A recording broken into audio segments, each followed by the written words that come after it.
is one of the most evil men in Alabama history. Devin Moore turned 18 on May 15, 2003, and graduated from high school a few weeks later. He seemed like he had a bright future. He had no criminal record and was a few weeks away from leaving his small town of Fayette, Alabama, to start a career in the Air Force. On June 3, 2003, at 3 a.m., Officer James Crump and Officer Arnold Strickland approached Moore as he was sleeping in a vehicle in a restaurant parking lot. After learning the vehicle was stolen, they arrested him and took him to the Fayette Police Department. While booking Moore, they learned that a business near where the car was stolen had been burglarized. Whoever the burglar was had left a shoe print behind. The officers suspected Moore was behind that crime. They removed his handcuffs to obtain his fingerprints and one of his shoes to make a print of it. Rather than take the punishment for car theft and burglary, Moore decided to kill.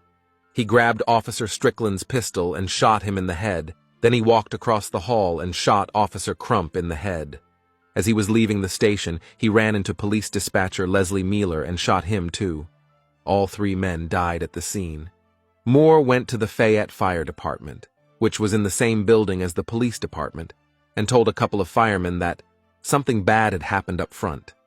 From there, he stole a police cruiser. He was arrested in Mississippi 4 hours later with Officer Strickland's gun in the cruiser. Reports indicate that after he was captured, he stated, "Life is a video game. Everybody's got to die sometime." He also stated he committed the crime because he didn't want to go to jail. People would later try to blame the game Grand Theft Auto Vice City for his actions. The families of Moore's victims sued the makers of the game and several retailers that sold the game for $600 million. They ended up losing the case. When Moore went to trial, his defense could not blame the game for his actions. They did try to say he was in a dissociative state and wasn't responsible for his actions. A jury of his peers sided with the prosecution and convicted him of 6 counts of capital murder in August 2005, after deliberating for 1 hour. A judge sentenced him to death on October 9, 2005,